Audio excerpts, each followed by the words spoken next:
Selam tayfa. Sınav denizi bazen dalgalı olabilir, biliyorum.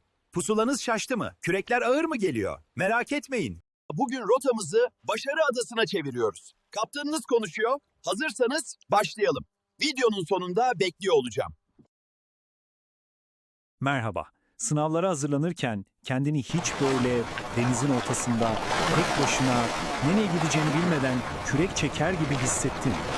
Eğer cevabın evetse emin ol yalnız değilsin. Ve evet, doğru yerdesin.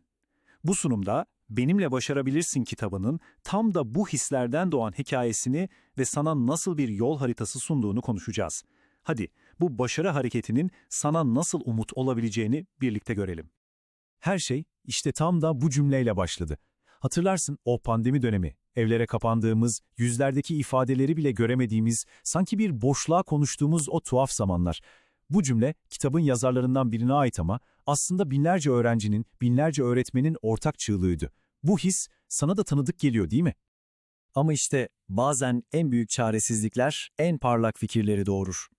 Liseden 3 eski dost. Biri matematik öğretmeni, diğeri bilişim uzmanı, öbürü de eğitim koçu. Bu ortak çaresizlik hissine artık yeter demek için bir araya geldiler. Amaçları basitti. Öğrencilerle aralarındaki o kopuk bağı yeniden kurmak ve bu fırtınalı denizde onlara bir pusula olmaktı. Ve ortaya çıkan şey süslü püslü teoriler değildi. Tamamen sahadan, yani bizzat senden, ailenden gelen sorulardan doğdu. Gece yatağında seni uyutmayan, ya olmazsa dedirten ne varsa hepsi masaya yatırıldı. Yani bu kitap gerçek sorunlara gerçek ve işe yarar cevaplar vermek için yazıldı.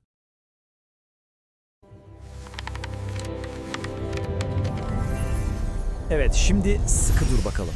Bütün bu tecrübelerden, sorulardan süzülüp gelen o meşhur yol haritasına, yani başarıya giden 18 pratik adıma geliyoruz. Ama hemen söyleyeyim, bu öyle basit bir yapılacaklar listesi değil. Bu, senin çalışma şeklini, düşünce yapını, yani her şeyi kökünden değiştirecek bir rehber. Her şeyde olduğu gibi başarının da temelleri var. İlk 3 adım tamamen seninle, yani zihinsel hazırlığınla ilgili. 1. Rotası olmayan bir gemi gibi savrulmamak için hedefini netleştireceksin.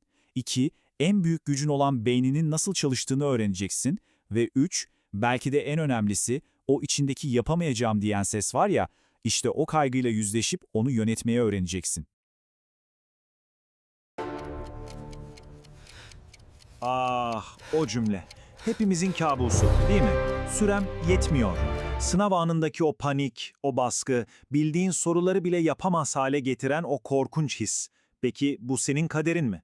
Hayır, kesinlikle değil. Bunun bir çözümü var. Çözüm aslında çok basit adımlarda saklı. Zaman yönetimini bir kas gibi düşüneceksin, antrenman yaptıkça gelişecek. Planlı programlı çalışarak o belirsizlik hissini ortadan kaldıracaksın. Ve en önemlisi, o yeni nesil soruları doğru okuma teknikleriyle çözmeye başladığında sadece net değil, aynı zamanda altın değerinde dakikalar kazandığını göreceksin. Geldik en can yakan soruya, o duvara toslama hissi. Saatlerce çalışıyorsun, uykundan, arkadaşlarından fedakarlık ediyorsun ama deneme sonuçları bir türlü değişmiyor. İşte bu insanın pes etmeye en yakın olduğu an. Ama sana bir sır vereyim mi? Bu yolda yürüyen herkes o duvara en az bir kez toslar. Yalnız değilsin. Cevap daha fazla çalışmakta değil, daha akıllıca çalışmakta. Her gün istikrarla çözeceğin 20 paragraf sorusu gibi küçük adımlar birike birike devasa bir fark yaratır. Ramazan gibi özel dönemlerde enerjini doğru yönetirsen bir anda kendini yarışta önde bulursun. Ve en önemlisi durup kendine şunu sormalısın. Ben nerede yanlış yapıyorum? Büyümenin sırrı bu sorunun dürüst cevabında gizli. Ve işte finale doğru geri sayım başlıyor. Sona yaklaştıkça panik artar biliyorum. Ama bir planın varsa kontrol sendedir. Son 20 gün denemelerle eksiklerini tespit etme zamanı. Son hafta ne yapacağından çok ne yapmayacağını bilme zamanı.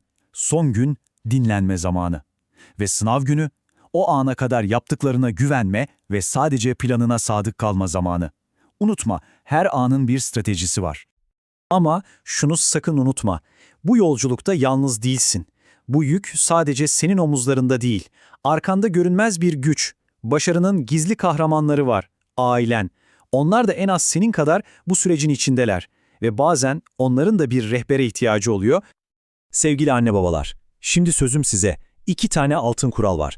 Lütfen çocuğunuzun karnesindeki nota değil, masasındaki çabaya odaklanın. Sonucu değil, süreci takdir edin.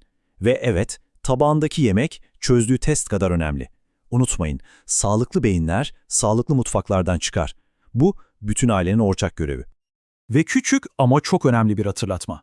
Bu büyük maraton son sene başlamıyor. Temeller çok daha önce, özellikle 7. sınıfta atılıyor. Düzenli çalışma alışkanlığı gibi en temel yetenekler için en kritik dönem burası. Unutmayın, eğer LGS bir maratonsa 7. sınıf o maratonun en önemli ısınma turudur. Peki, bütün bu adımları, stratejileri bir arada tutan çimento ne? Tabii ki iyi bir program. İyi bir program, kafandaki o nereden başlasam, ne yapsam karmaşasını bitirir. Önüne net bir yol koyar. Sana sadece o yolda yürümek kalır. Belirsizliği ortadan kaldırır ve kontrolü tamamen sana verir. Tamam, stratejileri konuştuk, planları konuştuk. Peki tüm bunların özü ne? Her şeyi bir arada tutan o sihirli formül nedir? Başarının o en saf, en damıtılmış hali nedir? Şimdi söyleyeceğim şeyi lütfen iyi dinle. Korktuğun şey sınavın kendisi değil, asıl mesele sınava giden süreci yönetebilmek. Eğer sen o süreci akıllıca, düzenli ve disiplinli bir şekilde yönetirsen, sınav sadece bir formaliteye dönüşür. Asıl zafer sınav günü değil, sınava giden yolda kazanılır. Güç sende. Ve işte aklına kazıman gereken o cümle. Seni başarıya götüren şey yaptığın doğrular değil, ders çıkardığın, peşini bırakmadığın yanlışlarındır. Başarı demek hiç düşmemek demek değildir. Başarı her düştüğünde bir öncekinden daha sağlam ayağa kalkabilmektir. Unutma, seni zirveye taşıyacak olan mükemmelliğin değil, vazgeçmeyen inadındır. Ve final vuruşu. Bunu aklının bir köşesine değil, tam merkezine yaz. Başarı asla bir tesadüf değildir. O, şans eseri kazanılan bir piyango bileti değil, her adımı düşünülmüş, emekle alınmış bir zaferdir. Peki, madem tesadüf değil, o zaman ne? Başarı nedir? İşte cevabı, akıl, düzen ve disiplinin doğal bir sonucudur. Süreci akılla yönetmek, hayatını bir düzene sokmak ve ne olursa olsun o plandan disiplinle ayrılmamak. İşte başarı bu 3 sağlam direk üzerine kurulur. Artık yol haritası önünde. Pusula senin elinde. İhtiyacın olan her şeye sahipsin.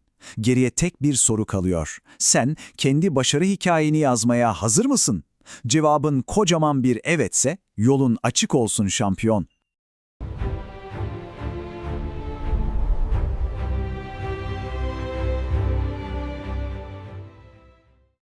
Gördüğünüz gibi harita elinizde. Artık o görünmez duvarları yıkma vakti. Bir sonraki derste görüşmek üzere. Şimdi gidin ve o masanın hakkını verin. Mola bitti.